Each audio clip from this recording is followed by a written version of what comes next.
우리가 그 수소 모빌리티랑 그리고 이제 다음 주에 있을 그게 그 뭐죠? 그 미넨 모터쇼. 네, 모터쇼. 거기서 나올 것들이 결국은 수소잖아요. 맞습니다. 자, 그러면 발전용 연료 전지부터 한번 보겠습니다. 두산 퓨얼셀의 흐름 보면 부담이 사실 없어요. 예를 들어서 여기에서 급등을 하고 있다라고 하면 상당히 부담이 있거든요. 물론 이게 실적으로 보면은 지금 상당히 고퍼는 맞아요. 고퍼는.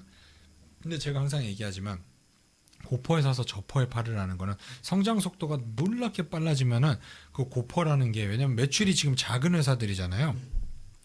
10억에서 20억은 10억밖에 안 되지만 그냥 그 당기순이익이랑 EPS로 보면 당기순이익으로는 100%가 늘어버리는 거예요. 그러면은 고퍼가 아닌 상황이 될 수 있는 게 이 고성장 산업이에요.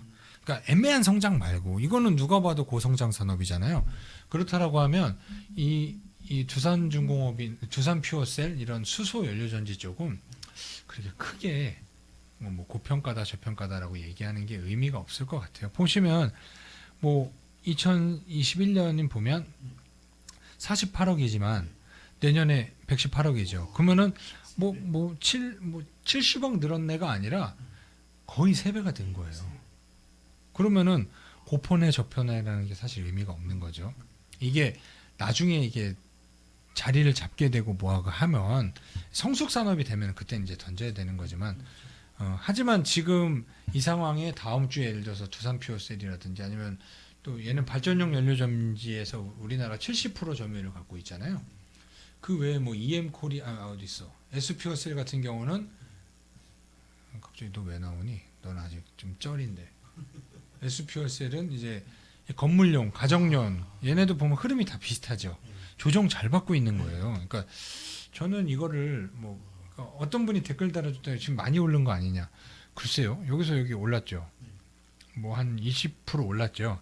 근데 이 바닥을 볼 게 아니라 이거는 그때 시장이 급락했었잖아요. 여기 기준으로 봤을 때 뭐 제자리 왔는데? 조정 잘 받고 있는데요. 제자리. 네, 제자리인 거예요. 제자리. 요런 급락 항상 요런 바닥에서 보면 아무것도 살 수 없어요. 다 올랐지. 코로나 이후에 안 오른 거 있어요? 없죠. SPO셀도 저는 괜찮은데 기왕이면은 대장주 위주로 대장주의 흐름을 먼저 추적을 해보세요.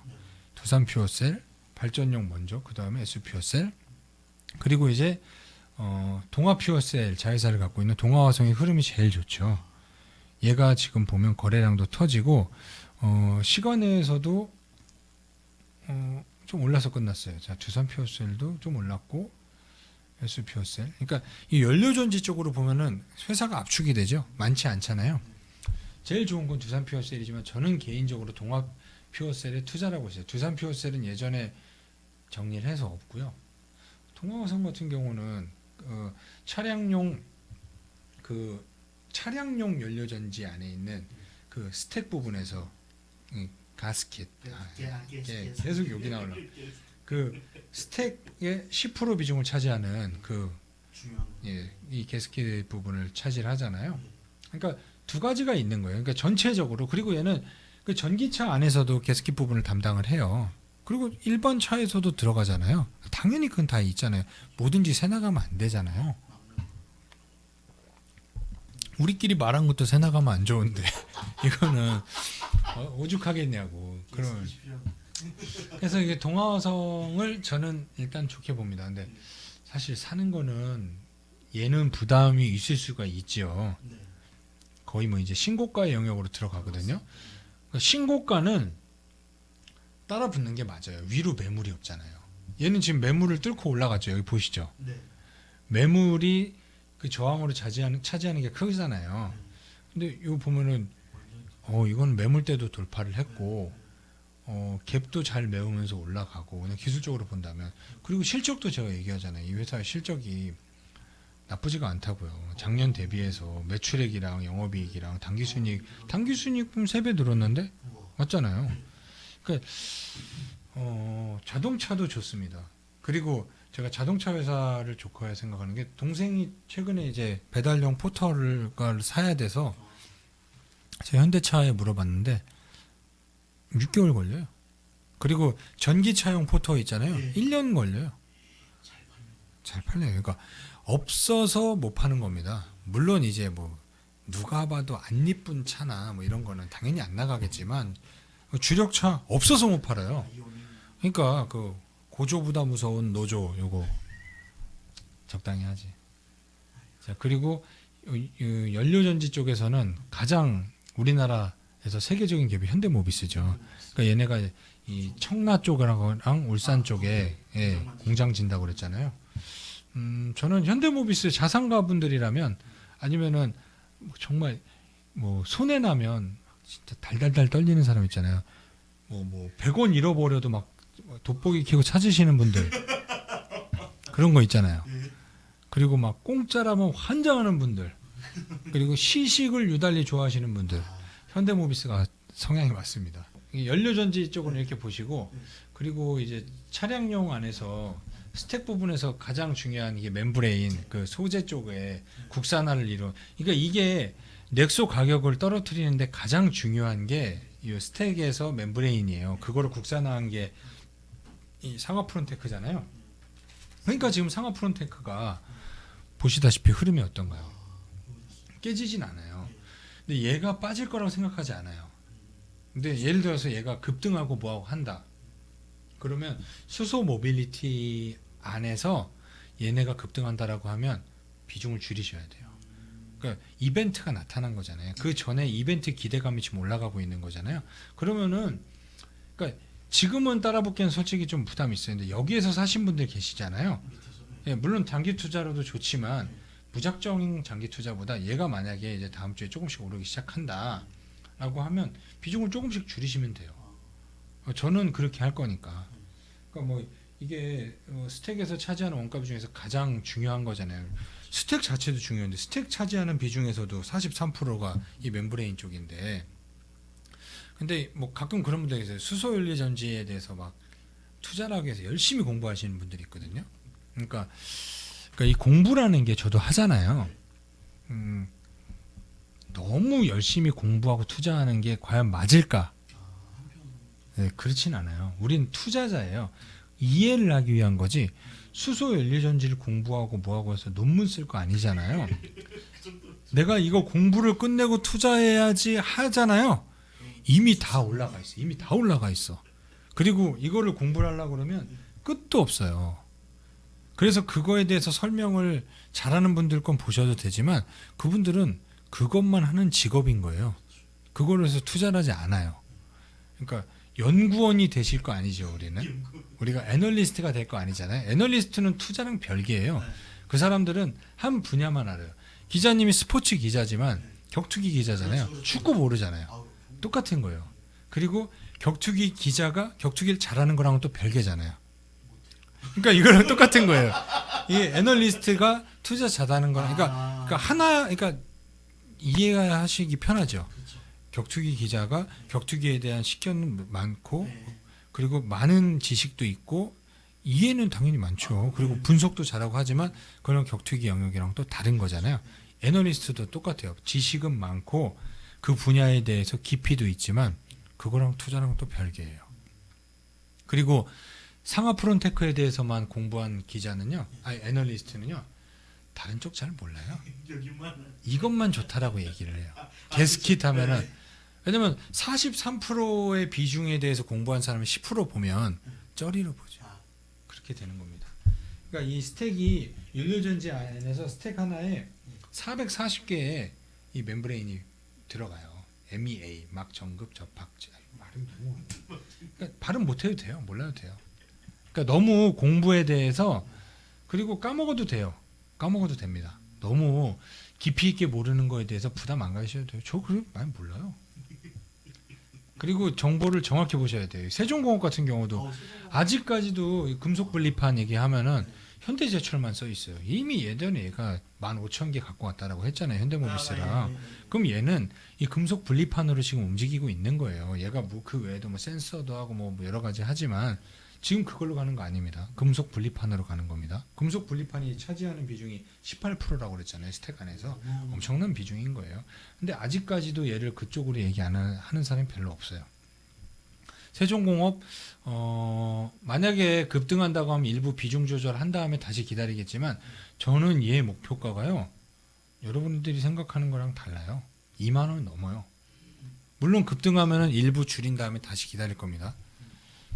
동아화성이 좀 단점이 이제 신용 비중이 늘고 있네. 그렇다면 이 신용 비중이 예를 들어서 수소 모빌리티나 그 수소차 발표하거나 하면은 이게 막 8% 9% 올라가는 시점이 올 거예요. 그때부터 이거 꼭 기억해 주셨다가 여러분들 비중 조절하십시오. 세종공업도 지금 5%대로 올라오고 있죠. 그럼 이제 사람들이 이쪽에 좀 때려 넣고 있다는 얘기입니다. 그 뭐 비나텍 얘도 조금씩 늘고 있죠. 그렇다라고 하면 비나텍 같은 경우도 흐름이 너무 좋아요. 얘는 예, 얘는 좋습니다.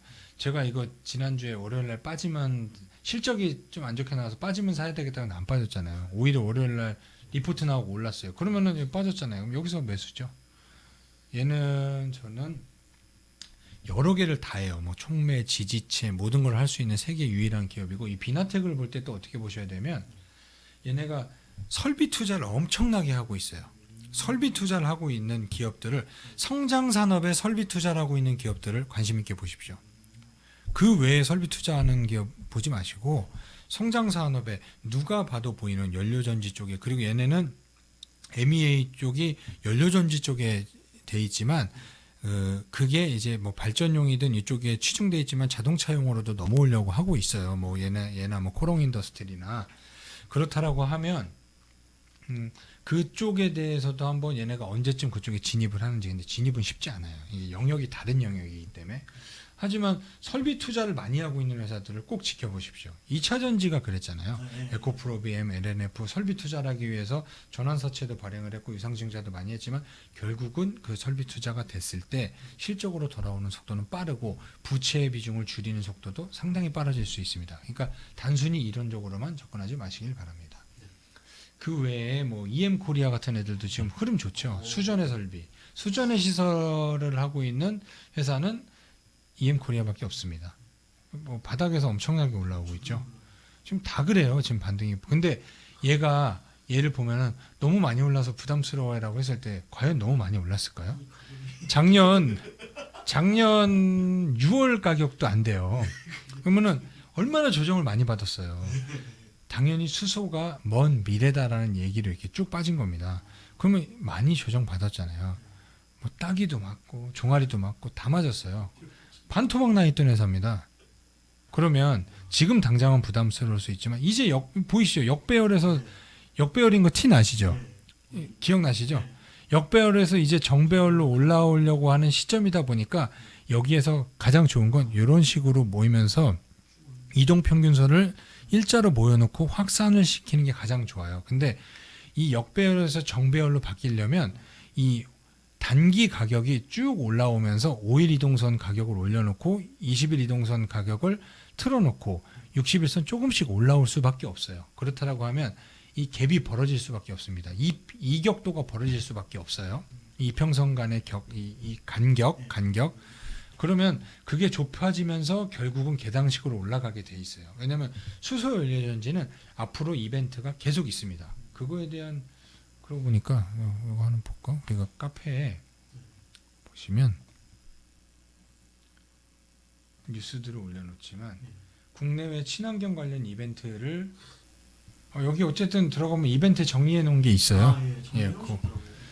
그거를 한번 여러분들이 한번 보시고 친환경 이벤트는 그냥 끝나지 않습니다. 앞으로 그냥 끝나지 않아요. 그러니까 계단식으로 상승을 할 거라고 봅니다. 여러분들이 지금 부담스럽다도 거래가 터지고 그런 과정이기 때문에 그 유니크 같은 경우도 꾸준히 올라오고 있죠. 그러니까 요 바닥에 있는 것보다 그 위에 있는 게 낫었잖아요. 근데 지금은 뭐 이 바닥에 있는 거 샀어도 좋을 뻔했어요. 기왕이면 저는 동아화성 세종공업이 먼저입니다. 네, 걔네가 먼저예요. 걔네가 대장이에요. 얘네들보다는 실적이나 뭐나 그리고 그 가격 메리트가 있어야죠. 매출 비중에서 얼마가 나한테 떨어지는 회사인가. 내가 이 생수를 만든다라고 하면 이걸 만든다라고 하면 이 안에 있는 이 용액이 중요한 거죠. 이 비닐을 하는 회사, 요거 하는 회사, 아니면 요컵을 하는 회사 전부 다 관련주로 묶일 수 있거든요. 근데 이게 얼마나 돈이 되겠어요? 영업이익률이 떨어집니다. 그리고 뭐 수전에 수소 추출기 관련했었던 JNK 더 이런 회사들도 흐름이 괜찮죠. 그러니까 다 전부 역배열이에요. 이제 역배열에서 모여지고 있는 과정입니다. 그리고 그 평화홀딩스 같은 경우도 평화실공업 얘기했죠. 게스킷. 예. 그리고 그 뭐야 그 게스킷 그쪽 관련된 회사 조정 잘 받고 있어요. 뭐 이렇게 특별히 이렇게 부담 안 가셔야 돼요. 그리고 수소 트램 관련주 현대로템은 대북주하고 엮여서 같이 보셔도 부담이 없죠.